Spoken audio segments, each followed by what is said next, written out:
आननं भूतगणादिसेवितं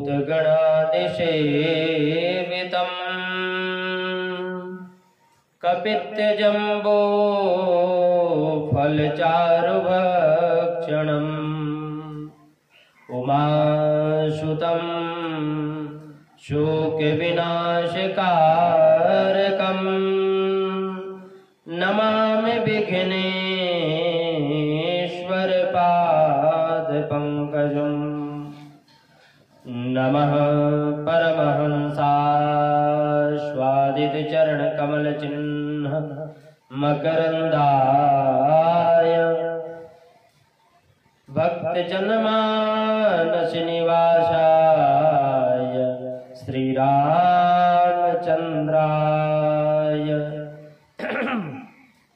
ध्येयं सदा परिभवग्नभीष्टदोहम् तीर्थास्पदं शिवविरञ्चनुतं शरण्यम् भृत्यार्तिहं प्रणतपाल भवाब्धिपूतं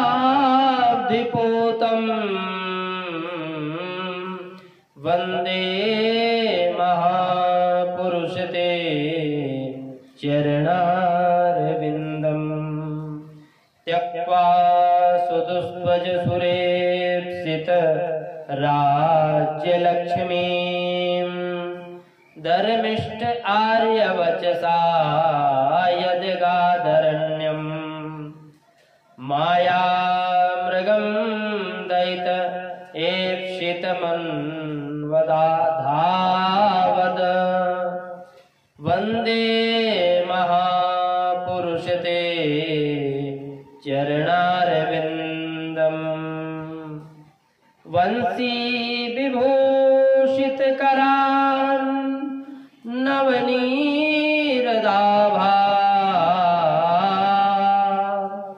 पीताम्बरदरुणबिम्ब फलाधरोष्ठा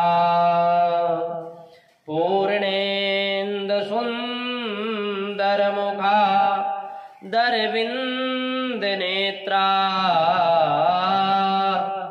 कृष्णात् परं किमपि तत्त्वमहं न जाने। गुरुर्ब्रह्मा गुरुः विष्णु गुरुर्देवो महेश्वरः गुरुः साक्षात् परब्रह्म तस्मै श्री गुरुवे नमः। अखण्डमण्डलाकारं व्यापितं येन चराचरं तत्पदं दर्शितं येन तस्मै श्री गुरुवे नमः।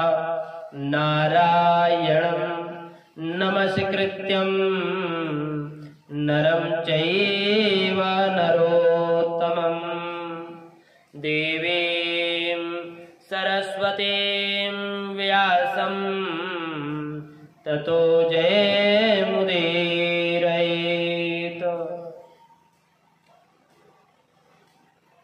गौरांगं रसमयं नित्यं रसाचार्यं रसोत्सुकं श्रीराम हर्षणदेवाख्यं सद्गुरुं प्रणमाम्यहं। श्री सीतानाथ समारंभां श्रीरामानन्दार्य मध्यमाम् अस्मदाचार्यपर्यन्तां वन्दे गुरु परम्पराम्। जय जय श्री राधा रमण जय जय नवल किशोर जय गोपी चितचोर प्रभु जय जय माखन चोर जय जय माखन चोर। परम मंगलमय परात्पर श्री राघवेंद्र सरकार की महती कृपा। हम लोग नित्य निरंतर भगवत चर्चा में एक ना एक सुंदर प्रश्न संदर्भ लेकर के आते हैं। आज एक बहुत सुंदर दृष्टांत है गयासुर की कथा। पूर्व में गया नामक एक राक्षस था, परंतु वह बड़ा सात्विक विचार वाला था। गया के किनारे बैठ करके तपस्या करने लगा। उसकी तपस्या से ब्रह्मा जी बहुत प्रसन्न हुए और कहने लगे कि गयासुर, मैं तुम्हारी तपस्या से प्रसन्न हूं और देव दर्शन कभी खाली नहीं जाता, इसलिए वरम ब्रूहि, वरम ब्रूहि, वर मांगो, वर मांगो। गया हंसने लगा और कहा, उस पुत्र को धिक्कार है जो स्वयं समर्थ होकर भी पिता से कुछ मांगता है। उस शिष्य को धिक्कार है जो स्वयं पुरुषार्थ नहीं कर सकता, और अपने गुरु जो स्वयं पुरुषार्थ नहीं करता और अपने गुरु से कुछ मांगता ही रहता है। ब्रह्मा जी, मुझे कुछ नहीं चाहिए, आप मेरे पिता हैं, मैं आपका पुत्र हूं, अतः आपको कुछ चाहिए तो आप मुझे कुछ भी मुझसे मांग सकते हो। ब्रह्मा जी को पता चला कि ये इसकी तपस्या में बहुत बल है। राक्षस वृत्ति के कारण यह किसी को भी कोई कष्ट पहुंचा सकता है। यह सोचकर ब्रह्मा जी ने कहा, मैं एक यज्ञ करना चाहता हूं और उसकी वेदी रचने के लिए पवित्र स्थान चाहिए, इसलिए मैं तुमसे तुम्हारा शरीर का वर के रूप में लेना चाहता हूं, क्योंकि तुम्हारा शरीर तपस्या के कारण इतना पवित्र हो चुका है, इससे बढ़कर संसार में कोई स्थान है ही नहीं। तो गयासुर ने कहा कि भगवान, मेरे अहोभाग्य है, मेरे शरीर पर आप यज्ञ करना चाहते हैं तो ये नश्वर है, एक दिन जाएगा ही, अतः आप प्रसन्नता से मेरे शरीर पर यज्ञ कुंड बनाने का कृपा करें। यज्ञ कुंड गयासुर की छाती पर बनवाया गया। हजारों साल तक यज्ञ होते होते, यज्ञ की पूर्ण होते पर भी गयासुर जीवित रहा। तो ब्रह्मा जी ने पुनः गयासुर से वर मांगने को कहा।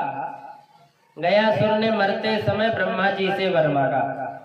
कहा, मेरे मरने के बाद यदि यह गया तीर्थ स्थान बन जाए और मेरे शरीर पर आकर जो अपने पितृगण का पिंडदान करेगा वह सदगति को प्राप्त हो जाएगा।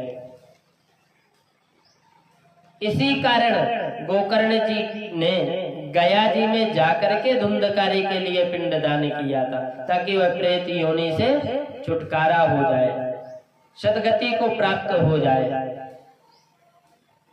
गोकर्ण ने जब धुंधकारी की मृत्यु का समाचार सुना तो बहुत दुखी होकर के गया जी में ही पिंडदान करवाया, लेकिन हुआ कुछ नहीं, क्योंकि साधारण प्रेत नहीं था, एक नंबर का वो प्रेत था। इसलिए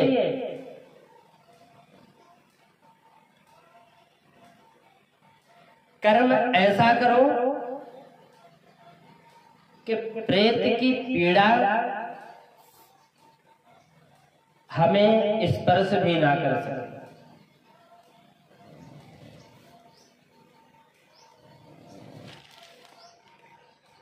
गया में जाकर के पिंडदान करने वाले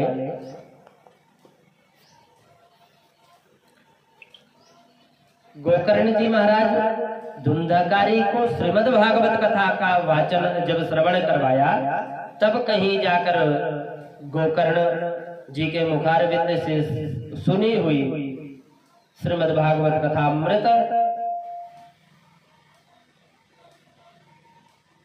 धुंधकारी का मोक्ष हुआ।